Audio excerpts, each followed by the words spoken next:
Hi, I'm Barry Gilreath, minister of the Jackson Heights Church of Christ in Florence, Alabama, and the host of Fabric of Family. Today we're talking about the subject of discipline and the home and what the Bible has to say about it. So gather your family, get your Bible as we get ready for another program of Fabric of Family. How do you explain? How do you describe? In Him, all families are blessed. Join our discussion on Fabric of Family.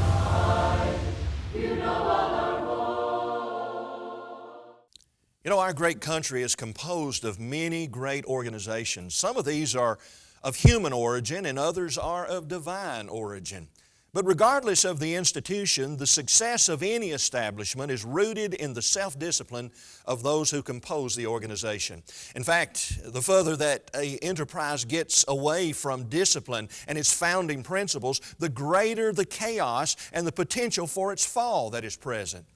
You know, discipline is designed to help institutions succeed and to be victorious in their objectives. Oh, we understand that when it comes to the military or maybe our favorite sports team. But what about in the family? Can a family flourish when discipline is lacking? Well, that's what we're going to talk about today in our program entitled Discipline, the Forgotten Building Block of a Strong Home. So let's begin our program today by sending it over to Wes Ayers for another word on the street.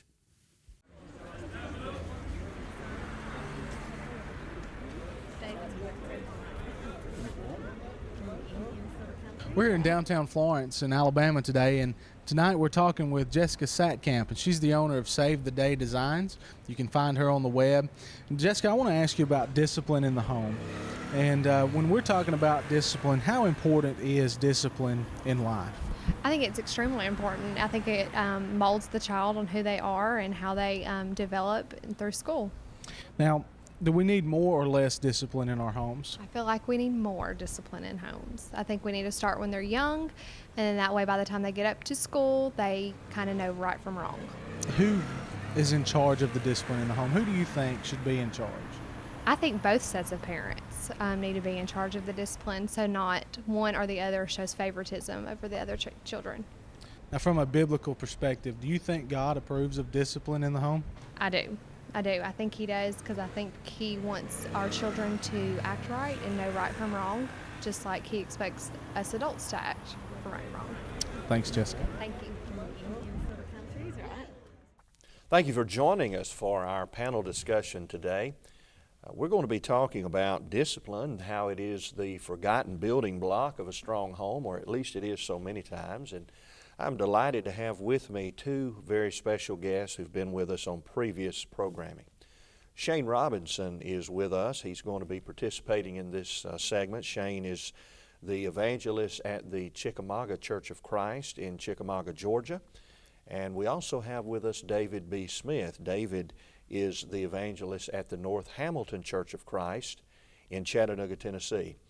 Well, gentlemen, we're very thankful that you could take part of your day today to participate in our discussion of what is a very, very important subject, because we're talking about discipline and how it has such an effect, either for the good or for the bad, within the home, but yet it is a subject, I think at least, that is so misunderstood today.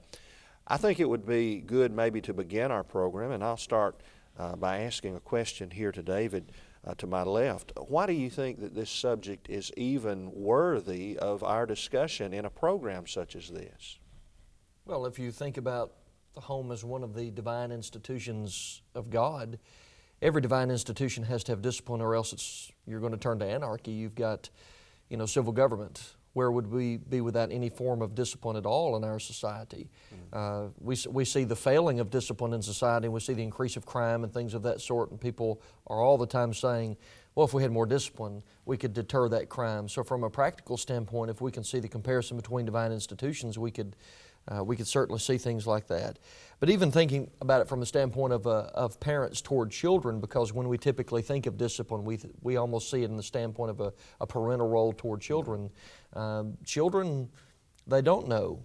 They need guidance, and discipline is not just spanking and corporal punishment, it also includes instruction, and so children need that. They need to be guided and directed in their way. Proverbs 22 talks about how that we train a child in the way he should go, and when he's old, he'll not depart from it. Well, that's a form of discipline. Well, children need that. They don't have that. They need that. They need that formation in their early life.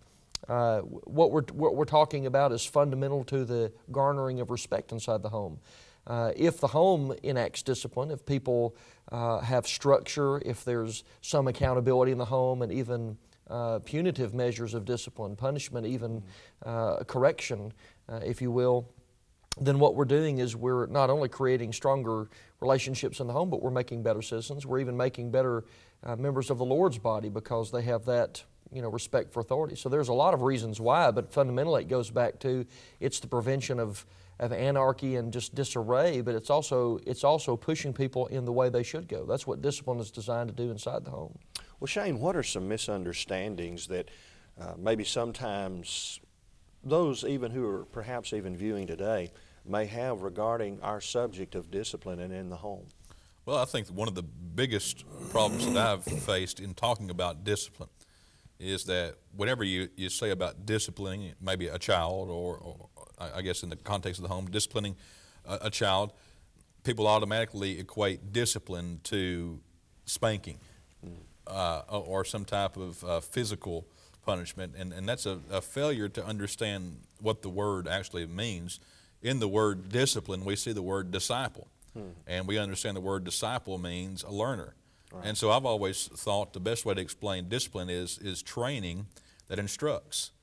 I have children, and with my son, I can go and raise my voice or say something to him, generally speaking, most of the time, and that's all the discipline that he needs. And I have a daughter, and the discipline that I have, sometimes whenever I raise my voice, she will, and I don't do that very often, I try to use that effectively, but when I do raise my voice at her to try to get her attention, to get her to stop doing something, sometimes she can start crying, or other times she'll just rebel and do it otherwise, and then there's another measure of discipline that needs to take place.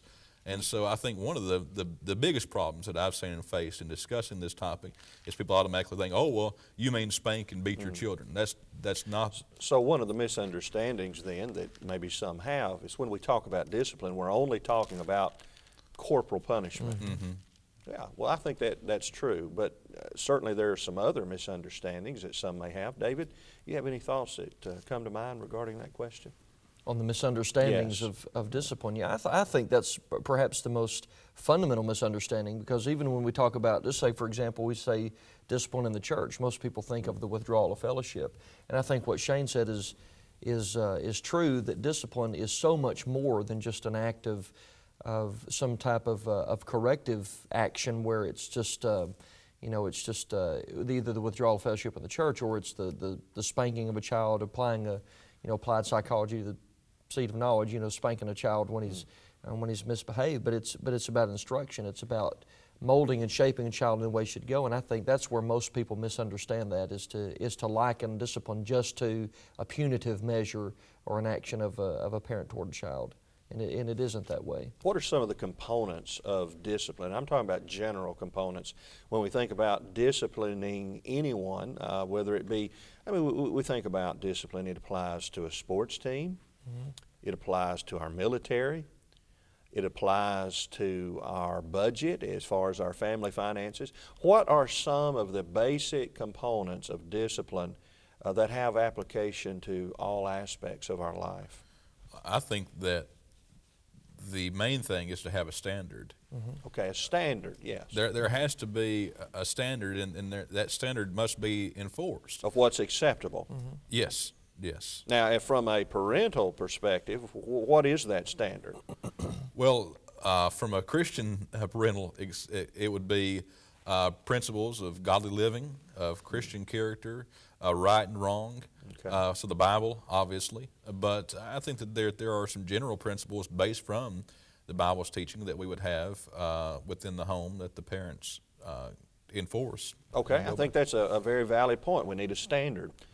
What about, go ahead, David. No, I was going to say, we're talking about the Bible as the standard for the home. It's the source book, the guidebook for the home. But when we're talking about this, you mentioned the military, and I was in the military, and I remember how often we did the same things over and over again. There were routines where it was just drilled into our mind that this is the standard. And so you have a standard, but it's also about repetition. It's also about continually, habitually involving yourselves in the same activities so that standard becomes locked into the mind. Becomes ingrained. Yes, it is ingrained, and I think even in family relationships it's that way. There are certain activities that you engage yourself in regularly, whether it's a teaching or it's some action, some activity, because you're ingraining certain behavior. You're conforming yourself by that behavior and by that teaching to the standard for the home. think about the word consistency. Certainly that would have application to discipline. What about the word restraint? How does that figure into our subject? Well, let me go back on something here. This may go into what you're looking for. The idea of consistency, but also the idea of the standard and the conflicts that may come up as a result. A lot of times people don't see the standard as the parents. The parents are not the ones who lead as they should. The mother may be the authoritative figure and the father not, or vice versa. It's important as we think about consistency that we look at the parents are the standard. It's not mom or dad, it's mom and dad. And So what you're saying is there needs to be unity among mom and dad as far as the plan, the agenda, the rules, whatever those rules may be. Because if we don't have that consistency in our discipline, in what we stand for, in our expectations of our children, then what's going to be the result? Yeah, I'm sorry, Shane. There's a statement in Malachi 2:14 where he's speaking of the husband-wife relationship. He says, they say, wherefore, because the Lord hath been witness between you and the wife of your youth against whom you've dealt treacherously, she's your companion, the wife of your youth. And companionship means that you have two people of like mind. There's something that's harmonious between those two. And even when it comes to discipline, sometimes you have a husband who believes one way regarding discipline and how children are to be treated, and a wife who believes the complete opposite of that, and then you have a clash between this unity that you were talking about. What ought to be the standard is sometimes not the standard at all because you have two conflicting views of discipline inside of the home. Now, can we imagine a sports team, and we go back to these analogies, but a sports team in which you have maybe 2 or 3 or 4 coaches on the team, and they're teaching the players different things. And we're not talking about different plays per se, but maybe how to tackle or maybe how to hit the ball. And if you have different coaches telling players, well, you need to hit the ball this way, and the next coach comes along and says, no, it's okay to do it this way, that causes confusion for the sports team. And I would dare say they're not going to be very successful in their goals of obtaining victory. Would you agree? yes, and from the home standpoint, using that comparison, I read some studies a few years ago. I don't know off the top of my head the sources, but it talked about how in the first 5 years of a child's life, that they will determine in their mind who they can or cannot get away with things with. And so the rules have to be consistent with the parents.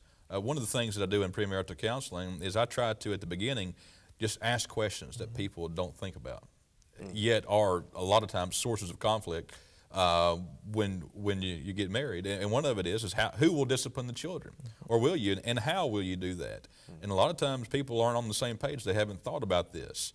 And I think it all goes back to a failure to understand exactly what is meant by discipline, and what we've talked about already in our broadcast. And I think that leads us into another question that we've touched on just a bit thus far, but let's examine it just a little bit more.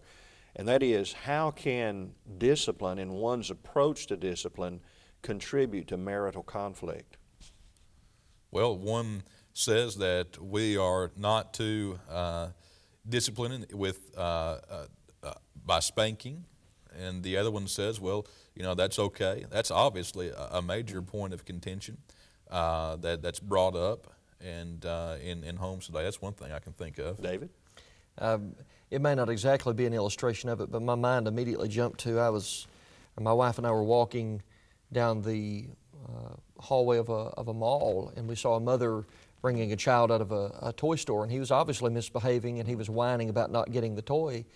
And he said, "Mama, Mama, Mama, please." And she said, "No." And as she walked down, he continued to plead with her, and she said, "No, no, no." And she said, "I've told you 1,000 times no, and you know when I say no, that means maybe." Well, I mean, obviously, he had learned very early on, like Shane was saying, that he could get away with it as long as he persisted in whining, that she was eventually going to give in. And I think sometimes that's the biggest source, is that there's no harmony between parents on where they're going to fall out on discipline. And I think that becomes a big source of conflict between the two. But I know of a situation right now where you've got a child who has now grown in a home situation, who is he's in trouble at home, he's in trouble at school, he's in trouble with the law, and a lot of it goes back to his father wanted to discipline, but you've got a mother who was absolutely opposed to disciplining, not even grounding him for anything. I mean, he was almost applauded for his behavior. So you have two opposing views of discipline, and the child has had no structure as a result of that. Even the one that wanted to enact discipline almost was prohibited from it because of the actions of the mother. So the harmony, the coming together and believing the standard is the important thing, but it doesn't happen sometimes. Well, I think those are some excellent points that we as parents need to think about, the importance of consistency. We're a little more than halfway through our panel discussion today, and I think it'd be a good time maybe to take a break and to go to a segment that we've entitled Word for the Family. And today we're going to be talking about grandparents in this short segment and about how grandparents can leave a legacy. We'll be back with you in just a moment. Glory, hallelujah. Hey. Praise God Jehovah. Amen. Amen. Amen.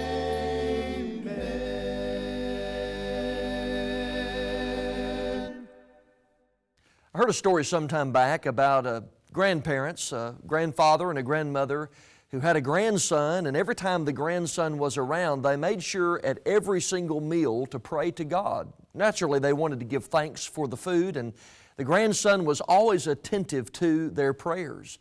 He would always ask his grandmother at the end of the prayer, "Why were you saying this, and to whom were you talking?" And the grandmother would emphasize, we are talking to God."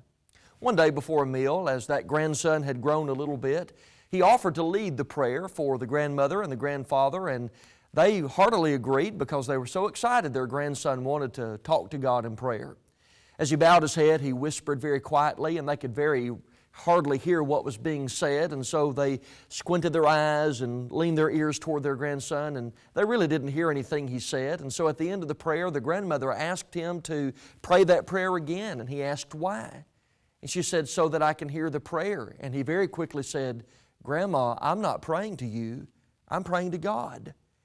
If anything, that illustrates the fact that children are listening and they're learning, and that what we teach our children is very important, especially of a grandparent toward a grandchild. In Proverbs 13, verse 22, the Bible says, "A good man leaveth an inheritance to his children's children." Now that would be grandchildren. And it says here that grandparents leave something for their grandchildren. Now I know in the text he may be Solomon talking about that a wise grandparent would make sure to wisely provide for his grandchildren as opposed to a fool who would squander what he has. But still, let me ask you this question. Of all the gifts, grandparents, that you could give to your grandchildren, what's the greatest gift that you could give? Over in Psalm 78, the psalmist is referring, at least in the first 7 verses, to grandparents who have first taught their sons, who then teach their children, but by virtue of teaching their sons and them teaching their children, they are ultimately teaching their grandchildren. In verse 6, he talks about that generation to come that they might know, and what they know in verse 7 are the works of God and the keeping of His commandments. I know that grandparents often say, "I want to spoil my grandchildren. I want to make sure that they have everything that I did not have." That's fine. But let's make sure that the greatest gift, the greatest legacy that we are leaving to our grandchildren is the gift of faith and reverence toward God, of the keeping of God's commandments. Because really, of all gifts, grandparents, what greater gift could you give your grandchildren than the gift of heaven?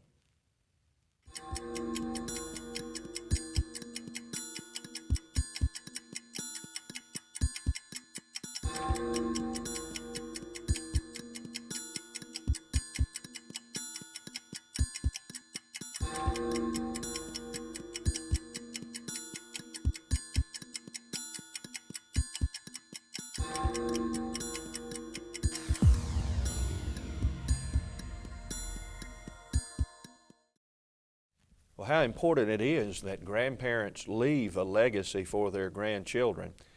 Well, we are back for our panel discussion, and before we broke away just a moment ago, we were talking about the subject of discipline in the home.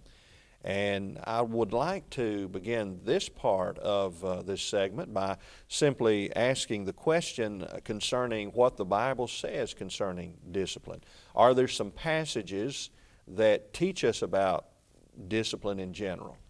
David? Yeah, I think so. I think just from the general standpoint of discipline, there are a great number in the Bible, and from the standpoint of the home enacting discipline, there are just as many. In the Proverbs, there are quite a few. Solomon toward his son, obviously, says quite a bit. In Proverbs 13:24, the Bible tells us that whoever spares the rod hates his son, but he that loves him chastens him betimes. And so the idea is as often as is necessary, a father is going to instruct and maybe sometimes even correct a son as much as is possible. Proverbs 19 verse 18 tells us that we chasten our sons while there is hope. Instead of waiting until it's too late. We try to do this during formative years, and to do this we keep our son from crying. Proverbs 22:15, foolishness is bound in the heart of a child, but the rod of correction shall drive it far from him. And then, of course, in Proverbs 23, verse 13, the Bible tells us, withhold not correction from the child, because if you beat him with the rod, he shall not die. But thou shalt beat him with the rod and shall deliver his soul from hell. And so, ultimately, we're shown the goal in discipline, which is the salvation of the soul. It's to point and guide a person in the direction that will lead him to heaven someday. So we learn about the purpose of discipline through these passages that you shared. Shane, do you have any thoughts regarding any of these passages or others that come to mind? Well, I think about Revelation 3:19, where Jesus says, as many as I love, I rebuke and chasten, therefore be zealous and repent. Sometimes people say, well, I love my child, so I won't do this. And that's just the opposite of the truth. Yeah. The truth is we discipline because we love. Well, this brings us to, I suppose, what would be a question that in some realms would be considered politically incorrect, because I want us just to specifically talk about spanking. We hear things about this from time to time in the media, and it's many times promoted in a bad fashion or form. But let's deal with this briefly from a biblical perspective. Is spanking ever a acceptable form of discipline? I believe it is. I don't think that you'd say everyone has to spank your children. I have a young daughter. She's too young to be disciplined in that way, but my other two kids, very seldom, but sometimes we have to take that route. And really, discipline is showing someone who is the authority. And that's what it is. It's trying to respect authority. And just as the civil government, which we've alluded to already in this program, just as they have rules that are set forth to make sure right and wrong or wrong is disciplined, the same thing is true in the home. Well, David, what about abuse? How does that figure into this subject? Because though the Bible does endorse the practice of spanking, sometimes it's necessary. Some children respond better to it than other children. We understand that. But what about this idea of abuse? Can spanking be abuse? Sure, I think so. If it's done with the wrong motivation. I think the Bible teaches us that when a parent spanks a child, it's to be done with the motivation, well, of course, out of love. It's done for love for the child, and at the same time, you're explaining wrong behavior and the discipline.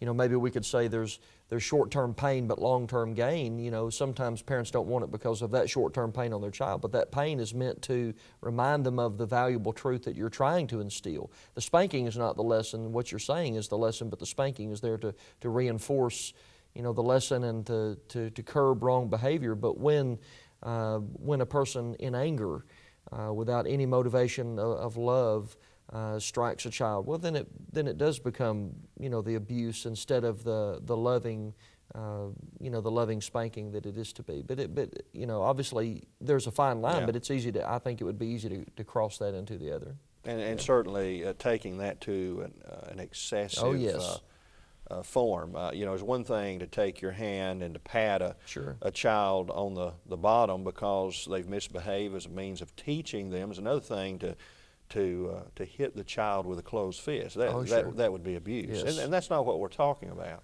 But the Bible does teach us that spanking is an acceptable form. It's not necessarily the only form, nor necessarily the best form, because children are different, and some children respond better to other forms of discipline than others. But it is an acceptable form and can be used when it will produce the effective result. Yeah. And it could be even different between parents.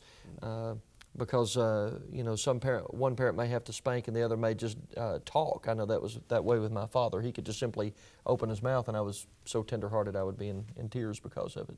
Well, we just have just a few seconds left. Our time's gotten away. But if I exercise discipline in the home, is that going to guarantee that my child's going to grow up to be what God intended? Real quickly.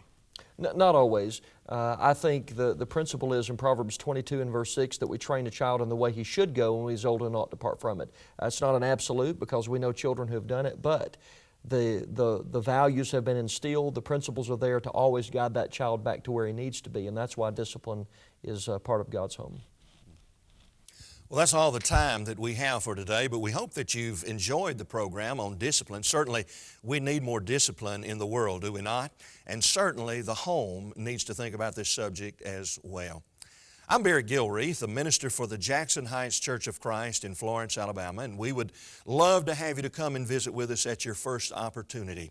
We're located at 1031 Hermitage Drive in Florence, Alabama, and we would invite you to come and to bring a guest with you and get to meet our family as well. Also, I'd like to mention that if you would have interest in a home Bible correspondence course, something that you can study in the privacy of your home, we have that available. All you have to do is let us know. You can contact us by phone or on the email address that is there on the screen. It is there for you to use, and we would be happy to assist you in any way that we could. So we hope to see you in the very near future. And until next time, I'm Barry Gilreath, your host of Fabric of Family, wishing you a great week.